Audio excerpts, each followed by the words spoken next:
I, there's another role that the Marshall Islands have played, of course, in American history, and it's both good and bad, right? The good side that Americans may not understand is that in the building up of our nuclear supremacy and arsenal, we conducted a lot of atmospheric tests in the Pacific, in the Marshall Islands.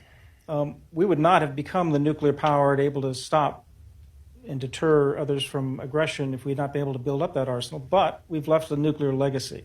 How are we dealing with that now today? I know we've compensated the Marshall Islands in time, fully and finally.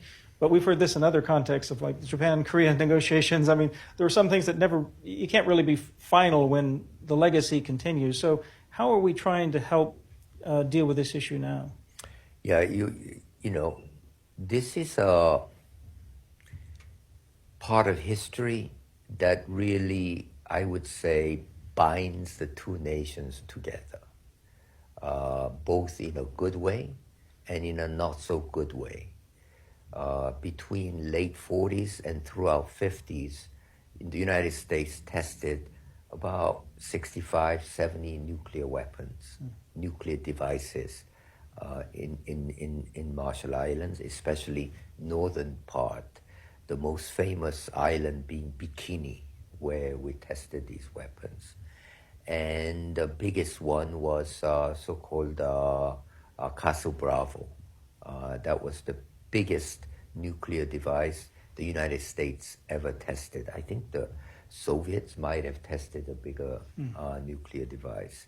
And so, it was very actually, some sense, you can call it miscalculation, not unlucky, but they did not predict the wind right, especially with Castle Bravo test.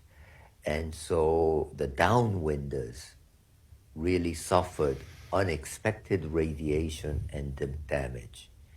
And so a lot of inhabitants around Bikini and Eniwetok and Rongelap had to be evacuated, some after the radiation had already hit the islands.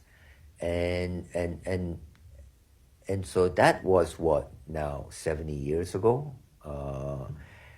So really after that, of course, we treated them, paid them compensation, resettled them on other islands. But of course, there are lingering issues associated with that. So 40 years ago, there was a special compensation that United States gave them, and which consisted of supporting a tribunal that was established, but of course radiation continued, especially the population in Bikini have never been able to go back because still the land remains radiated, and there are some health effects continuing, so-called transgenerational health effects. And again, I used to deal with Agent Orange issues in Vietnam. This is materially different in the sense, because really these are economies. As I said, Marshall Islands is 40,000. And when you have like quarter of the population that have been affected by this, it puts a tremendous burden on the nation, as opposed to Agent Orange, which was during a war, number one. And number two, Vietnam is a population of, some 70 million, of which very small fraction is going to be affected. So they're on a different proportional magnitude, I would say. And so especially there are 4 island communities, so-called 4 atolls in northern Marshall Islands. And so, the Congress has made, beyond the initial, what we call final settlement, continue to make some ex gratia payments available.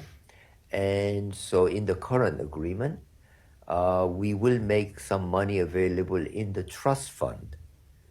And I've asked the RMI government, since they want to have more determination on how the money is spent, that these amounts, they should spend it as their priorities. Make their priorities, discuss with us, and and I'm sure their priority will include development and help for these communities that still remain outside their own islands. Then that's okay.